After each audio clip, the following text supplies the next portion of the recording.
Bismillahirrahmanirrahim. Assalamualaikum warahmatullahi wabarakatuh. Bersama-sama kita memulakan majlis kita dengan lafaz kitab Al-Fatihah. Shiratal mustaqim, ghairil maghdubi alaihim waladdallin. Amin.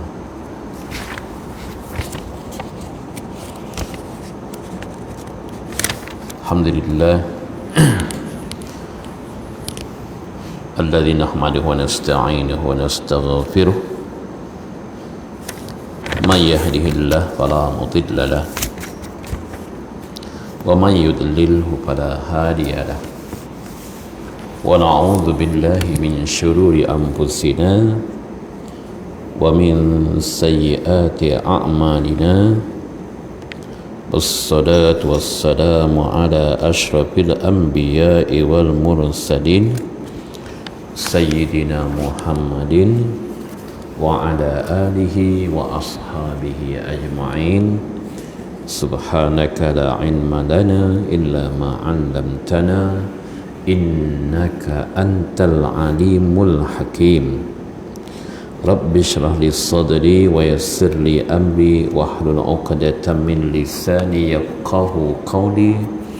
Rabbi zidni 'ilma warzuqni fahma. Alhamdulillah,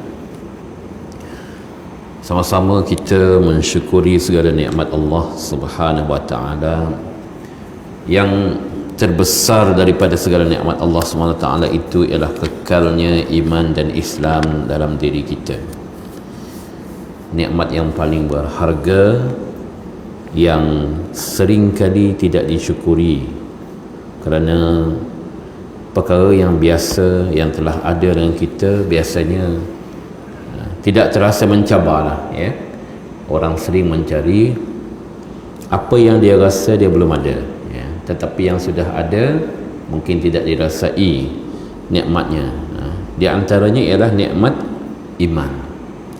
Dan nikmat kita menjadikan iman itu sebagai asas kepada kehidupan kita, menjadikan iman itu tempat pijakan kita, dan menjadikan iman itu panduan untuk kita hidup dengan cara yang sempurna. Mudah-mudahan Allah SWT memberikan kita kekuatan, untuk menjadi mukmin yang mensyukuri nikmat ini. Baik hadirin dan hadirat yang dihormati Allah sekalian, saya ingin memulakan daripada satu hadis yang diriwayatkan oleh Al-Imam Ahmad ibn Hanbal yang berbunyi di mana sabda Rasulullah sallallahu alaihi wasallam, "Ma min syai'in asqalu fi mizanil mu'min yaumal qiyamati min khuluqin hasan. Inna Allaha yakrahul fahish al-badhi wa inna sahiba husnul khuluq la yablughu bihi darajata sahibis shaum was salah." Yang bermaksud tidak ada suatu yang lebih berat bagi timbangan seorang mukmin pada hari kiamat kelak daripada akhlak yang baik atau budi pekerti yang mulia. Sesungguhnya Allah tidak menyukai kekejian, bahwasanya orang yang berakhlak yang baik akan mendapat martabat orang berpuasa dan solat. Riwayat Al-Imam Imam Ahmad bin Hanbal. Hadirin dan hadirat yang dirahmati Allah sekalian, ini adalah salah satu daripada beribu-ribu hadis yang menyentuh tentang pentingnya akhlak yang mulia. Bahkan jika kita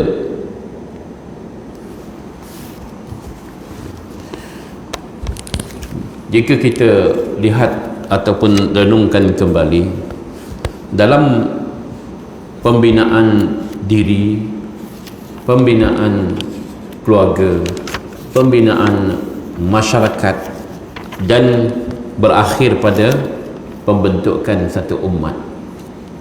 Aspek paling penting daripada kehidupan kita ialah aspek akhlaki. Ya, walaupun manusia ni kita boleh bagi kepada beberapa dimensi.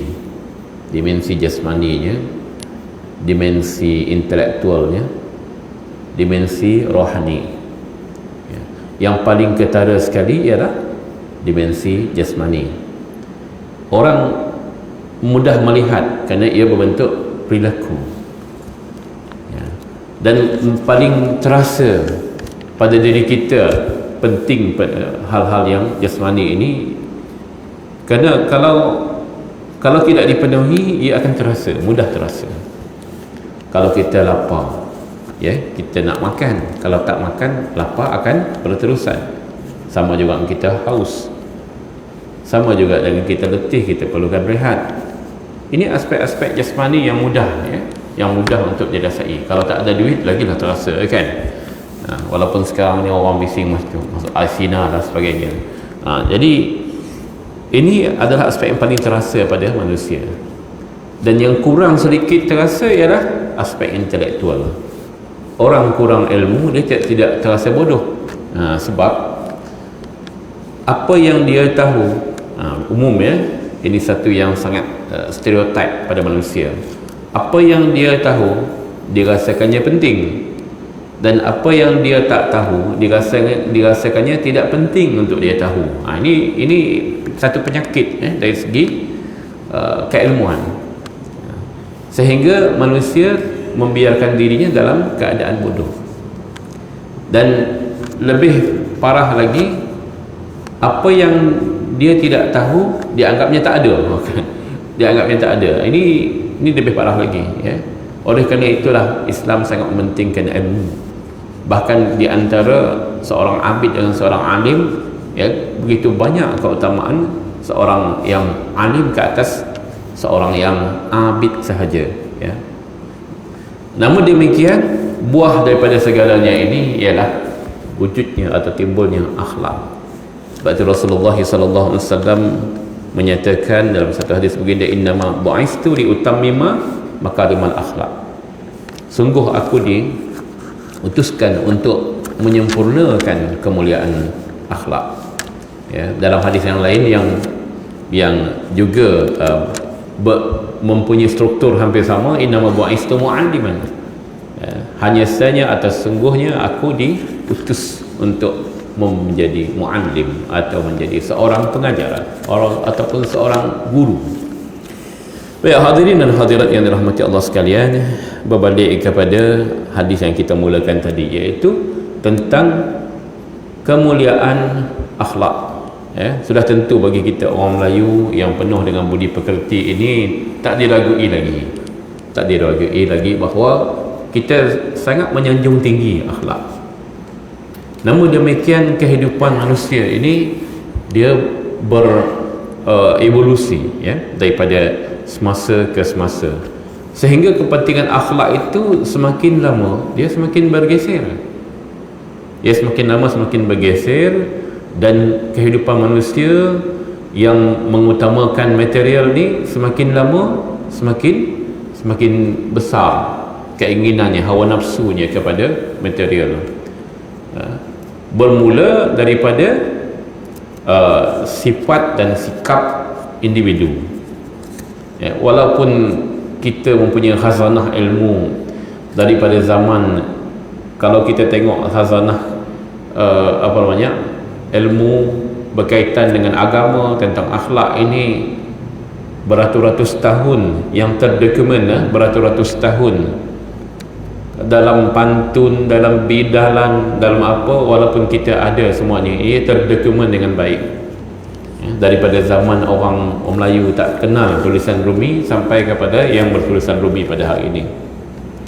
Namun demikian, ia tidak semestinya terzahir pada sifat dan sikap orang-orang Melayu kita, ya, kerana adanya pengaruh daripada luar. Orang mulai mengukur apakah yang dikatakan hebat, apakah yang dikatakan canggih itu, sehingga orang kita dia akan ada kecenderungan untuk melengkapkan dirinya dengan aksesori kecanggihan itu, tetapi bukan kecanggihan yang sebenar. Aksesori kehebatan dan kecemerlangan, aksesorinya. Contoh kalau kita tengok orang yang menunjukkan mereka ni berjaya, dia akan tunjukkan gambar kereta kereta yang ini kereta yang mewah-mewah kita, dengan boot selfie, hantar ke IG dan sebagainya, untuk menunjukkan saya seorang yang berjaya. Kalau pakaian lekeh tak menjadi, kena pakai necktie pula, pakai coat. Ini aksesori kejayaan, tetapi kejayaan yang sebenarnya adakah ada di situ? Oleh kerana itulah Rasulullah SAW sering bahkan keseluruhan ajaran Islam itu daripada akidahnya, syariahnya berakhir pada pembentukan akhlak, berakhir pada pembentukan akhlak. Tetapi ia bermula daripada keyakinan. Keyakinan diterjemahkan menjadi perbuatan, menjadi ibadah kita. Tapi ibadah tidaklah melahirkan seorang yang berakhlak mulia. Daripada yakin kepada Allah yang Maha Esa. Allah yang Maha Esa ini Maha Kuasa. Allah yang Maha Kuasa ini ada perintahnya. Perintahnya wajib ditaati. Maka solatlah kita, syahadahlah kita, solatlah kita, berpuasalah kita.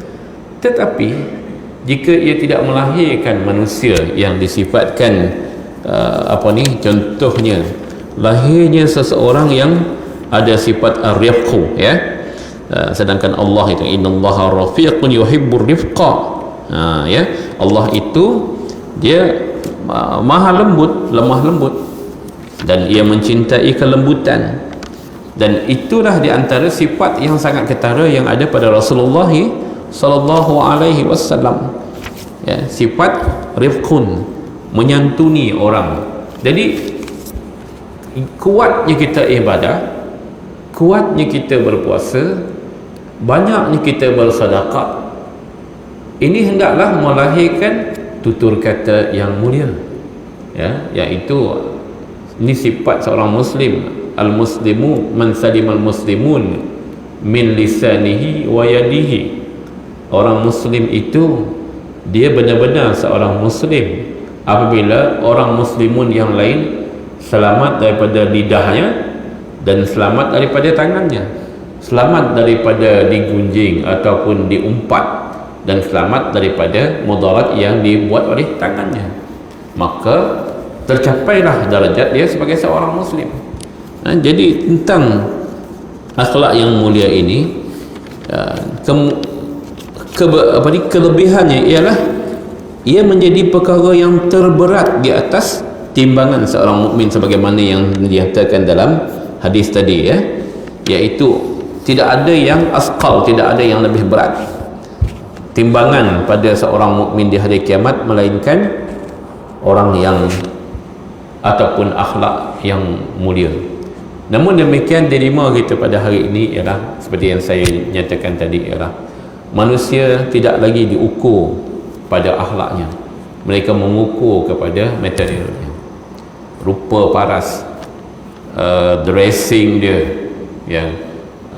bahkan itu yang merupakan perkara yang pertama untuk ditampilkan. Kalau kita kalau interview orang kerja ke, nak ambil pekerja ke, pertama sekali kita kata what is the first impression, bagaimanakah rupa pakaian dia. Tetapi itu tidak juga mengatakan berarti bahawa kita kena berpakaian buruk, kerana manusia wajar penilaian utamanya ialah berdasarkan suar. innallaha la yanzuru ila suwarikum walakin ila qulubikum, itu hadis menyatakan sesungguhnya Allah tidak melihat kepada suar luaran kita, wala ajsamikum, dan tidak kepada tubuh badan kita, tetapi kepada hati kita. Itu betul hadis itu. Cuma bila kita rujuk pada manusia first impressionnya ialah pada zahir, maka zahir hendaklah kita jaga, tetapi hendaklah selari dengan jiwa kita. Sebab apa yang kita zahirkan itu tertuang daripada jiwa kita. Kita tak tahu apa isi botol ni kalau dia tak transparent, kan. Kita tahu air putih ke air keruh kan, tetapi bila transparan nampaklah dia putih. Tapi kalau dia tidak ada ni, seperti tubuh kita tak transparan. Orang tak tahu akhlak kita ni daripada tubuh kita, melainkan apa yang kita tuangkan dalam bentuk tutur kata kita, apa yang kita tuangkan dalam perbuatan kita. Jadi ini semua ni terbentuk daripada iman dan ketaatan kita beribadah kepada Allah SWT. Jadi tidak semestinya orang yang taat ibadah dan kuat imannya dia akan menzahirkan akhlak yang mulia. Dan tidak bererti juga kalau orang yang nampak macam akhlak mulia dia mesti imannya kuat. Inilah kadang-kadang bila bila kita tengok hari ini, kita berbagai-bagai kaedah pengukuran, ya. Pengukuran integriti, pengukuran, bahkan ada seorang Iran dia menulis ataupun membuat ranking tentang negara-negara yang paling Islamik di dunia. Negara yang paling Islamik di dunia dia susun 1 sampai ke 20 kalau tak silap saya pun tak ingat apa dah. Negaranya semua menunjukkan negara barat. New Zealand, Iceland, negara Islam nombor berapa puluh, ya, negara yang paling Islamik. Sebab dia kata aspek Islamik yang paling mulia itu, yang paling utama itu ialah mentality, dia kata, akhlak. Itu pun juga tidak betul, sebab akhlak dia tidak terpisah daripada keimanan. Yang utama pada seseorang itu, untuk dia kalau kita nak masuk syurga pun, pertama ialah iman kita. Jadi kita jangan terpengaruh dengan pengukuran duniawi yang dibuat oleh manusia, yang konon-kononnya meletakkan negara yang paling Islamik, Jepun contohnya. Ini banyak, kita sangat bangga. Lepas tu sambil membuat komen pula, tengok kita orang Islam ni tak ke mana, ya. Yang inilah menjadi problem pada mentaliti kita dalam membentuk bangsa kita sendiri dan membentuk umat kita. Sebab dia akan timbul sekarang ni timbul persoalan, khususnya dalam bidang politik contohnya. Mana kita nak pilih, dia kata, antara seorang bukan Islam yang akhlaknya bagus dengan orang Islam yang akhlaknya buruk. Adakah dua itu saja pilihan kita yang ada? Ya kan? Ini masalah kita. Adakah dua itu saja pilihan kita yang ada? Sedangkan kita ada pilihan seorang Muslim yang adil, seorang Muslim yang adil, yang akhlaknya mulia, yang kita tak masukkan dalam pilihan kita, yang menjadikan kita untuk memudah-mudahkan, ya, orang bukan Islam untuk mempunyai wilayah kuasa ke atas orang-orang Islam, atas dasar mereka ini berakhlak mulia, mereka ini adil, ya. Seorang non-Muslim yang adil dibandingkan dengan seorang Muslim yang zalim, mana pilihan kamu? Sedangkan pilihan kita lebih daripada dua itu. Jadi ini dilema akhlak, sebab ia menormalkan sesuatu yang sepatutnya tidak normal, ya. Oleh kerana kita tidak belajar tentang akhlak yang diajar oleh Islam, akhirnya kita berorientasikan moral yang dibentuk daripada pemikiran-pemikiran di luar Islam. Sedangkan isu moral ni, dia adalah isu yang kalau kita patukkan, ya, kalau kita pasakkan kepada norms, ya, yang hari ini kita terbiasa dengan perkataan new normal, ya, norms, the new norms, ya, new normal, kebiasaan baru dan sebagainya. Norms ini, kalau siapa yang pernah belajar sosiologi kan, norms, fox dan sebagainya, ia terbentuk oleh pembiasaan, akhirnya menjadi kebiasaan, ya, satu pembiasaan. Kalau kita tengok, kalau saya pernah terbaca tentang manual tentang akhlak, ya, di antaranya dia kata akhlak seorang isteri di Amerika tahun 50-an 40-an yang hari ini dikategorikan sebagai lucu, iaitu seorang isteri, dia kata, sebelum suami balik daripada kerja, maka dia hendaklah menghias dirinya, ya, dia hendaklah membersihkan anak-anaknya, kemudian dia mengemas rumahnya, sehingga bila suami balik maka suaminya akan senang hati, ya. Jadi dia tak membayangkan orang perempuan balik kerja, sama balik kerja dengan suaminya. Kalau hari ini kan kita sama-sama kerja, maka suami hendaklah sama-sama membantu di dapur. Jadi sudah norms itu sudah berubah. Jadi kalau yang seperti itu pada hari ini di kalangan orang Amerika ini dianggap sebagai degradation of women, dianggap sebagai merendahkan martabat orang perempuan. Sedangkan di dalam Islam ia adalah perilaku mulia seorang isteri kepada suaminya, sama ada dia bekerja ke tidak bekerja, ia dianggap sebagai satu perilaku mulia. Dan itulah interpretation apabila sesuatu perilaku menjadi benchmark kepada akhlak, kerana manusia di satu budaya dia berubah, apa yang dikatakan perilaku akhlak itu berubah. Sedangkan dalam Islam inilah dia, akhlak ini dia tidak berubah-ubah. Apakah akhlak yang paling mulia ataupun ukuran akhlak paling mulia? Allah SWT menetapkan wa innaka la'ala khuluqin azim. Sesungguhnya engkau yang Muhammad adalah pada taraf darjat yang ataupun akhlak yang paling mulia. Maka bagi kita benchmarknya akhlak Rasulullah sallallahu alaihi wasallam. Jadi begitu banyak hadis menggambarkan tentang bagaimana Rasulullah makan, bagaimana Rasulullah sallallahu alaihi wasallam itu menegur atau menyapa atau menyahut, bersalam, didatangi tetamu, mendatangi undangan orang lain, bagaimana bertutur kata, bagaimana Rasulullah sallallahu alaihi wasallam begitu menjaga air muka orang. Ada satu kisah yang saya ingat, tapi saya sedang mencari riwayatnya. Ini nakib usaha saya pernah berkongsi tentang kisah bagaimana Rasulullah SAW menjaga air muka menjaga air muka orang di kalangan para sahabat. Tengah-tengah baginda Rasulullah SAW menyampaikan pengajaran baginda, tiba-tiba di tengah-tengah orang ni dia kata ada bau yang aneh. Tak aneh lah sebenarnya, bau busuk kan. Bila bau busuk, seorang-seorang tengok, dia kata, ini dah nak masuk waktu insya' kan. Tengok seorang, nantilah tengok, dia kata nanti waktu insya' ni tetapi yang wuduk ni dia lah yang punya gara-gara ni, yang berkentut. Kan, tengoklah nanti masuk waktu insya'. Rasulullah SAW pun perasan, dia tengok sahabat-sahabat ni, bukan dia tidak tercium, dia pun tercium. Kata bila sampai waktunya, apa yang begini buat, dia kata sebelum kita melaksanakan solat, sama-samalah kita mengajarkan berwuduk. Sama-samalah kita bersuci walaupun kita masih ada wuduk lagi. Jadi baginda SAW menjaga air muka, menjaga air muka para sahabat, tidak mudah mengaibkannya. Dan sedangkan kita hari ini kesalahannya sedikit pun kita viral.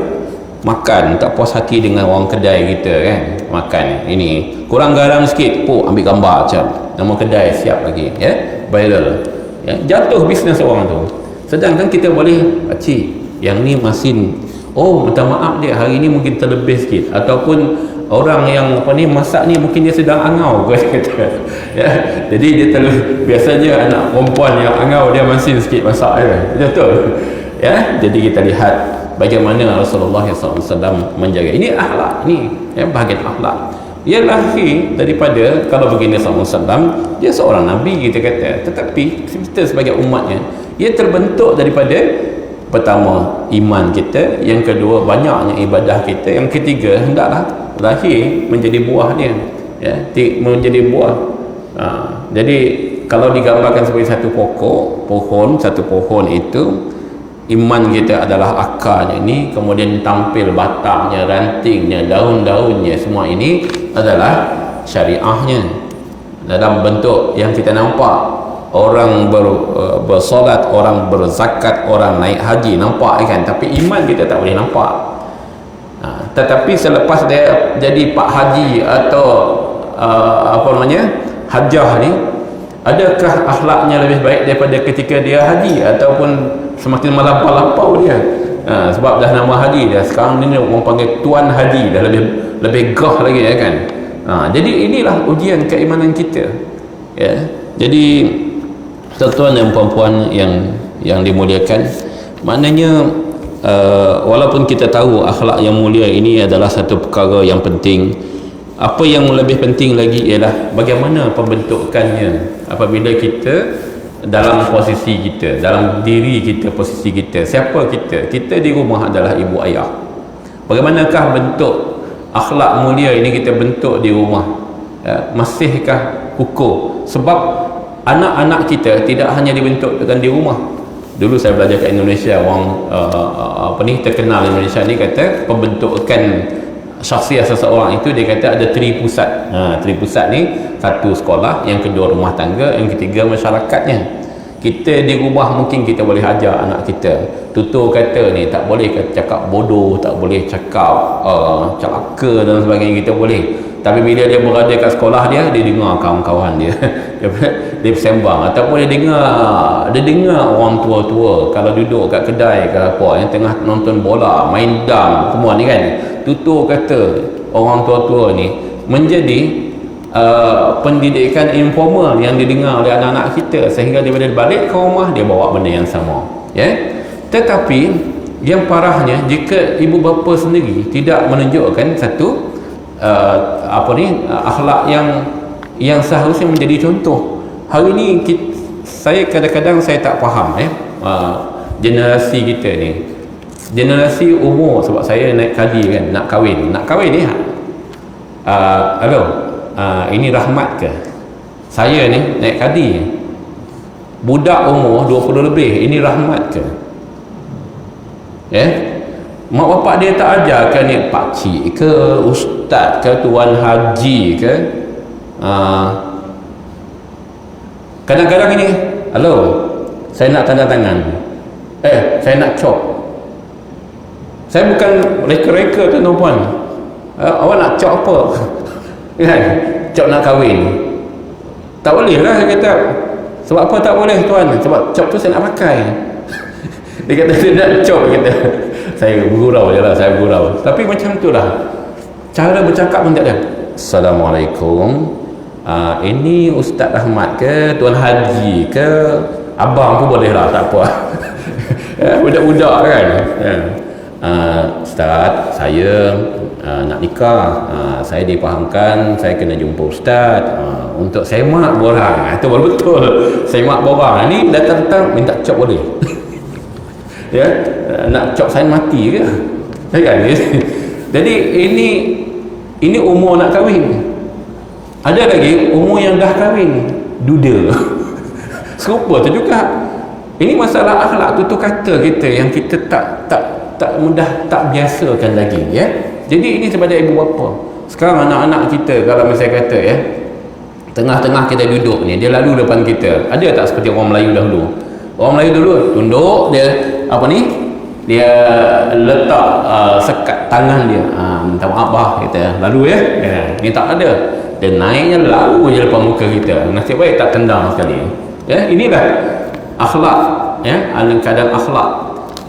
Tapi patokan akhlak ini, dia hari ini dia telah terpengaruh oleh berbagai-bagai budaya, dan terancam bahaya. Sebab apa?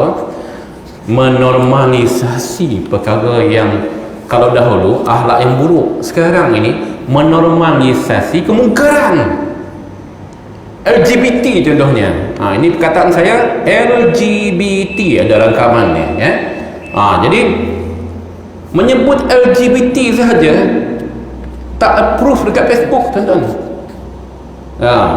Jadi maksudnya ia sudah dianggap sebagai satu kriminal kalau kita mengatakan LGBT ni satu kemungkaran. Sebab hari ini orang-orang Islam sendiri ditunjukkan dalam dokumentasi dia, saya walaupun saya seorang Muslim, kami adalah gay, ya, walaupun dahulu tidak diterima masyarakat, kami sekarang berbahagia hidup bersama. Cuma tak ditunjukkan bagaimana cara dia melakukan hubungan kelamin saja, itu saja. Tapi menormalisasi kemungkaran. Kalau dahulu menormalisasi yang bukan menjadi akhlak mulia. Jadi dah jelas hancur isu akhlak ni. Perzinaan, saya berbangga ada anak dengan pasangan saya. Sekarang ni dengan selamba saja menyebut menyebut partner. Bahkan isu panas di tengah negara kita, di negara kita ini, adanya cabaran terhadap undang-undang yang berkaitan dengan akhlak ni.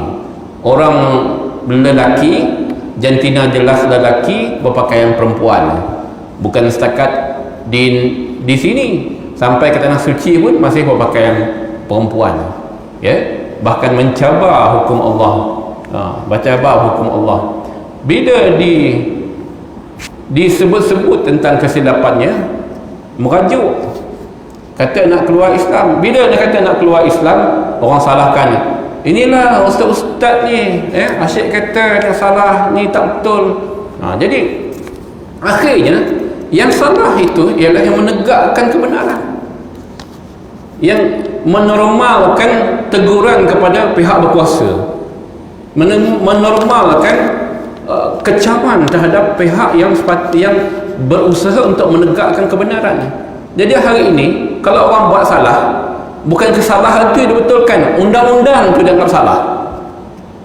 Ya, inilah masalah bila kita tidak berpegang kepada akhlak yang Islam. Lama kelamaan apa yang dia katakan sebagai sifat mulia Nabi SAW, kalau makan begini caranya, oh tak, ini normal yang baru, dia kata, ya, normal yang baru. Kalau di negara barat, ini yang dianggap sebagai sopan, makan pakai sudu, fork and spoon, ya. Kalau tak makan begitu, kalau pakai tangan, itu buruk akhlaknya. Sedangkan itu yang mulia. Kita orang Islam harus menegakkan kemuliaan yang telah ditunjukkan oleh Rasul sallallahu alaihi wasallam. Kalau di Malaysia ni mungkin belum menjala lagi, tapi telah ada, ya. Di Indonesia, ya, hari ini dibesar-besarkan tentang Arabisasi, ya. Berpakaian jubah, itu bukan ajaran Islam, itu ajaran Arab, ya. Jadi kita ni dijajah oleh Arab, maka berkembanglah apa yang nak ditegakkan sebagai Islam Nusantara, kan, contoh gitu, ya. Yang ini Arab, ini sikit-sikit Arab. Sedangkan kalau dalam ada satu hadis Rasulullah SAW menyebut, ya, ahibbul Arab li salas, cintai kearaban ini sebab 3 perkara. Pertama, sebab Rasulullah seorang Arab, ya. Yang kedua, kitab Allah itu adalah dalam bahasa Arab. Yang ketiga, lughatul jannah adalah Arab. Jadi apa yang boleh memisahkan kita antara Islam dan Arab? Adakah kita nak kitab Melayu? Kitab Melayu adalah untuk kefahaman kita, sumbernya tetap kitab daripada Al-Quran yang berbahasa Arab, hadis yang berbahasa Arab, kitab-kitab para ulama kita yang berbahasa Arab. Jadi jangan sampai kita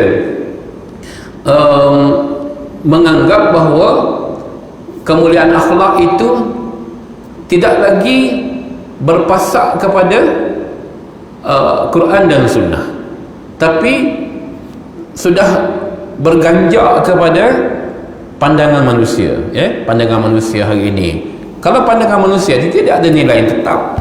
Apa yang 20 tahun yang lalu dianggap sebagai tidak normal, hari ini sudah dianggap normal, ya. Jadi oleh kerana itu tetaplah kita berpegang utama sekali kepada asas-asas keimanan kita. Dah tentu tetaplah kita mengukuhkan ibadah kita atas perintah, ya, atas ilmu yang kita perolehi daripada ulama-ulama kita, dan yang lebih penting lagi, hendaklah ia membuahkan akhlak yang mulia mengikut standard yang telah diteladankan oleh baginda sallallahu alaihi wasallam.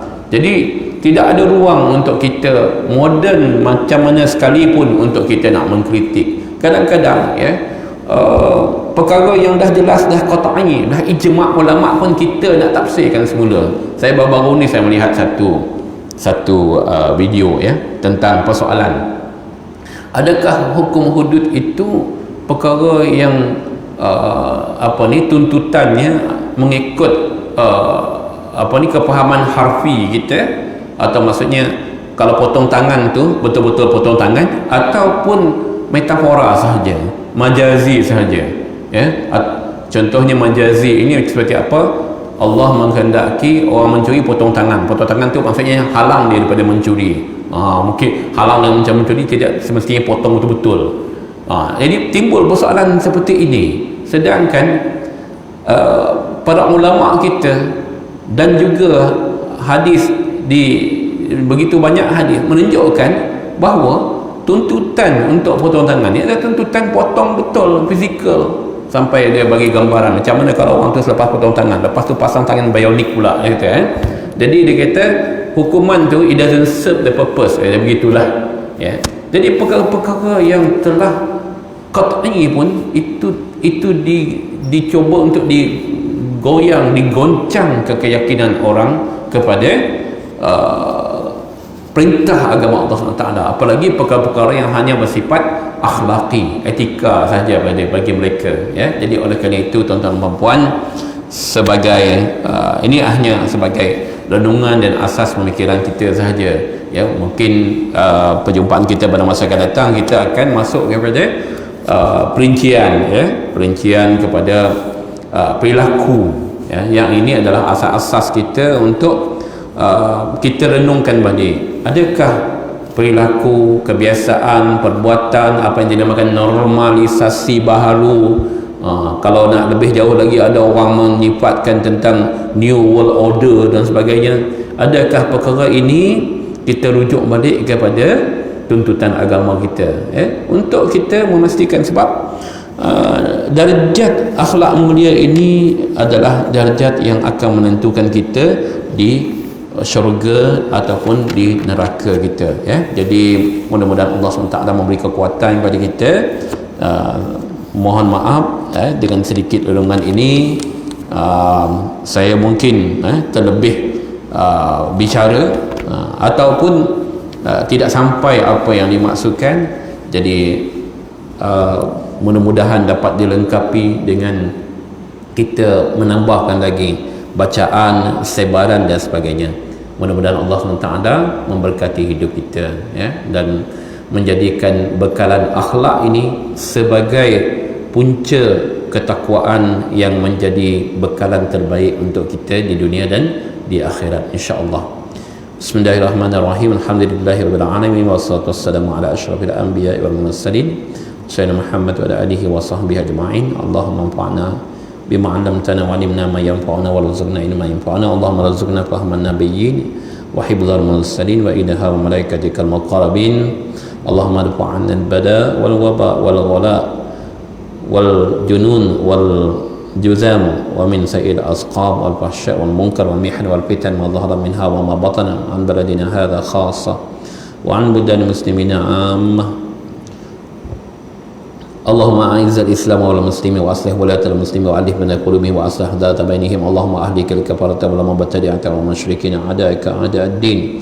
Allahumma shattit shamlahu wa zalzil aqdamahu wa laqib fi qulubihim ar-ru'ba innaka 'ala kulli shay'in qadir. Allahumma ja'alna jam'ana hadha jam'an marhuma wa tafarraqna min ba'di tafarruqan ma'suma. Rabbana atina fid dunya hasanah wa fil akhirati hasanah wa qina 'adzaban nar. Sallallahu alaihi wasallam Muhammad wa ala alihi wa sahbihi ajma'in. Alhamdulillahirabbil alamin. Taqabbalallahu minkum.